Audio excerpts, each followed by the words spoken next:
Hello, I'm Ibrahim Imam, and welcome to this short podcast looking at a relatively positive side of dementia. Dementia is a word that evokes our deepest fears.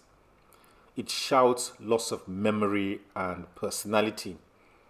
It screams disaster and deprivation. And although symbolic of dementia is Alzheimer's disease, there are a host of other disorders equally devastating that can cause dementia. And these range from frontotemporal dementia to the range of Parkinsonian disorders that can present with cognitive impairment. Dementia is by definition persistent and irreversible. But there are many treatable disorders that can manifest as dementia. And this carry the risk that they can easily be dismissed as dementia. It is to flag this risk up that the concept of reversible dementia was conceived, as a warning to physicians to exclude these remediable conditions before labeling any person as having irreversible dementia. So here is a countdown of 10 dementias that are potentially reversible. Number 10, depression. Impaired cognitive function is a known complication of depression, something that is called pseudo-dementia. And of course, depression can be a product of dementia. So before wielding the big diagnosis of Alzheimer's disease, make sure the mood has been thoroughly assessed. Number 9, alcohol abuse. Alcohol just doesn't go along with the nervous system. It has an almost endless list of effects on the whole range of nervous structures. Among its acute effects are intoxication, hangovers, alcoholic blackouts, and alcoholic greyouts. More worrying are the longer-lasting consequences such as delirium tremens, Wernicke's encephalopathy, and something called cerebellar cognitive affective disorders, all associated with cognitive impairment. So before stamping the diagnosis of dementia, take a very careful social history. Number 8, vitamin deficiencies. Normal brain function relies absolutely on having access to enough supplies of countless vitamins. But top are vitamins B1, B6, B12, and folic acid. So just before consigning the person to the heap of dementia, check that the vitamin levels are adequately topped up. Number 7, drug-induced dementias. The symptoms of dementia can be caused by some medications. And the top one is valproate, which causes a syndrome called valproate-induced reversible cognitive decline, VIRCD. Lamotrigine, another anti-seizure medication, can also impair the cognitive function. So before doing anything else in anybody on these medications who are presenting with what looks like dementia, check that the blood levels of the drugs are not in the toxic range.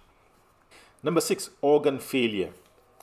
The major organs whose failures can impair brain function are the heart, the liver, and the kidneys. This is not surprising given that these organs are essential in maintaining the healthy milieu which the brain needs to perform at optimum. So before sentencing the master organ to the dementia doldrums, check out that its servant organs are doing their job. Number 5, neurosyphilis. Syphilis is a bacterial infection that medicine has found extremely difficult to get rid of. Every time we think we are about to succeed, syphilis has a way of emerging stronger. And amongst its many manifestations, one particularly impairs cognitive function and seems like dementia. And this is ominously called general paresis of the insane, or GPI. I know, not politically correct. It is no wonder that many screening assessments for dementia require excluding neurosyphilis.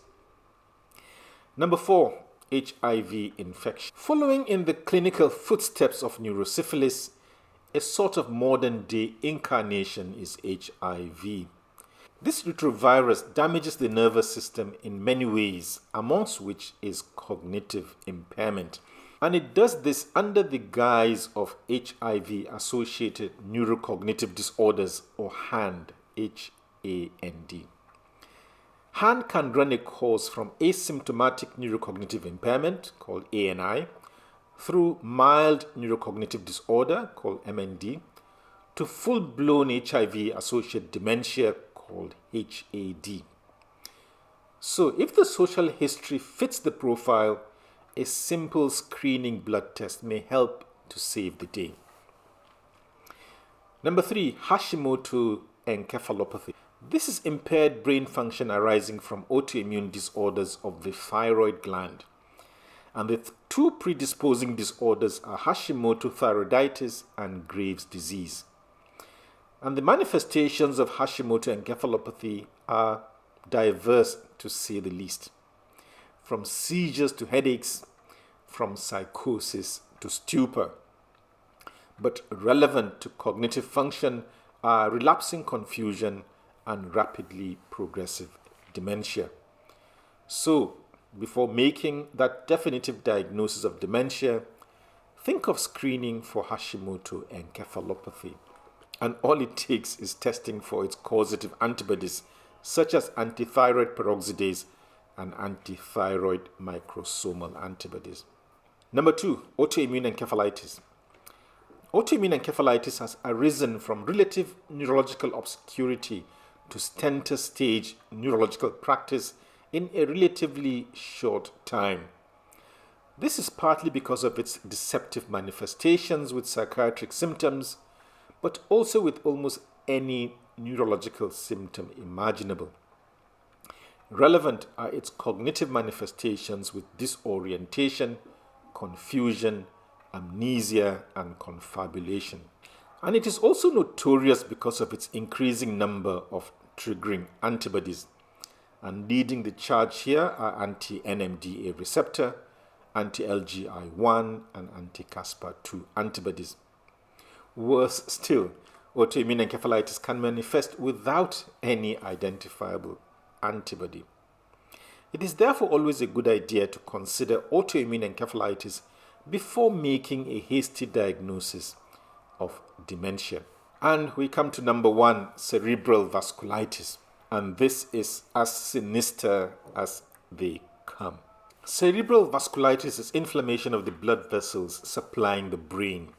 Cerebral vasculitis can be secondary from vasculitis elsewhere, such as we have with systemic lupus erythematosus. But what keeps the neurologist on edge is primary cerebral vasculitis, also called primary angiitis of the central nervous system, or PACNS. And the risk factors for PACNS lack any rhyme or reason, from infections such as mycoplasma to the use of cocaine.